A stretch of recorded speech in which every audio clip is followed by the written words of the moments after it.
Hello everyone. तो हम आज बात करने वाले हैं खेसारी लाल यादव जी और मेगा श्री का एक बहुत ही बेहतरीन मूवी बोल राधा बोल का एक बहुत ही बेहतरीन सॉन्ग को रिलीज़ किया जा रहा है, जिसका रिलीज डेट आ चुका है।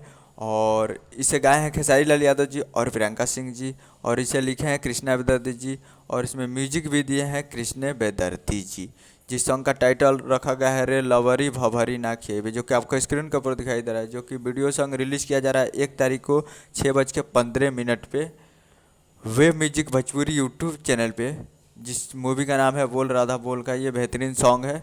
और ये कल कल सुबह में इसको रिलीज़ किया जा रहा है 6:15 पे 1 तारीख को। और इसमें वीडियो में खेसारी लाल यादव जी और मेगा श्री जी। तो आप लोग जाइए और जाकर इसे जाकर देख सकते हैं वेब म्यूजिक पे कल सुबह 6:15 पे। तो जाइए और जाकर 6:15 पे कल सुबह में वे म्यूजिक पे फुल वीडियो तक जाकर देखिए और फेयर दीजिए। उम्मीद करो वीडियो चला चैनल को सब्सक्राइब करके बेल आइकन प्रेस करिए, ताकि ऐसे खेसारी लाल यादव जी का लेटेस्ट न्यूज लाते रहे। जाइए और जाकर वे म्यूजिक पे कल सुबह में सुनिए। मिलता है अगले वीडियो। जय हिंद, जय भोजपुरी।